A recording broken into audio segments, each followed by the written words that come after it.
Telangana CM Revanth Reddy Congress ఇచ్చిన ప్రధాన హామీల్లో ఒకటైన రుణమాఫీ అమలుకు సిద్ధమయ్యారు. ఇందుకోసం ఆయన ఏకంగా పార్టీ 31,000 కోట్ల రూపాయలు ఖర్చు చేయనుందని చెబుతున్నారు.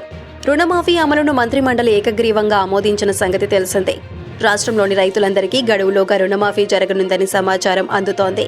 2018 సంవత్సరం డిసెంబర్ 12వ తేదీ నుంచి 2023 సంవత్సరం డిసెంబర్ 9 వరకు 5 ఏళ్ల కాలంలో రైతులు తీసుకున్న అన్ని రుణాలను మాఫీ చేయనున్నారని సమాచారం అందుతోంది. రైతు భరోసా నియమ నిబంధనల్లో కూడా కీలక మార్పులు రానున్నాయని తెలుస్తోంది. రైతాంగానికి వ్యవసాయం పండుగ చేయాలనే ఆలోచనతో మాత్రమే రుణమాఫీ అమలు చేయనున్నామని ఆయన చెబుతున్నారు. కేసీఆర్ సర్కార్ 2 సార్లు రుణమాఫీ కోసం ఖర్చు చేసిన మొత్తంతో పోల్చి చూస్తే తమ ప్రభుత్వం రెట్టింపు మొత్తం కంటే ఎక్కువ మొత్తం ఖర్చు చేయనుందని రేవంత్ రెడ్డి పేర్కొన్నారు. రైతు భరోసా పథకాన్ని పారదర్శకంగా అమలు చేస్తామని రేవంత్ రెడ్డి చెప్పుకొచ్చారు. రుణమాఫీ మార్గదర్శకాలపై అతి త్వరలో జీవో ఇస్తామని రేవంత్ రెడ్డి అన్నారు. రుణమాఫీ అమలు దిశగా అడుగులు పడటంతో రైతులెంతో సంతోషిస్తున్నారు. స్పష్టమైన మార్గదర్శకాలు ఉండేలా నిబంధనలు ఉన్నాయని సమాచారం అందుతోంది. పీఎం కిసాన్ స్కీమ్ మార్గదర్శకాలకు అనుగుణంగా రైతు భరోసా స్కీమ్ అమలు కానుందని తెలుస్తోంది.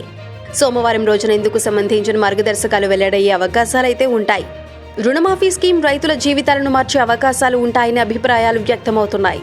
తెలంగాణ రాజకీయాలు ఇతర రాష్ట్రాలకు సైతం ఆదర్శంగా నిలిచేలా రేవంత్ రెడ్డి రాజకీయాలు చేస్తున్నారని నెటిజన్ల నుంచి అభిప్రాయాలు వ్యక్తమవుతూ ఉండటం గమనార్హం. రేవంత్ రెడ్డి పాలన సూపర్ అనేలా ఉందని నెటిజన్లు సోషల్ మీడియాలో కామెంట్లు చేస్తున్నారు.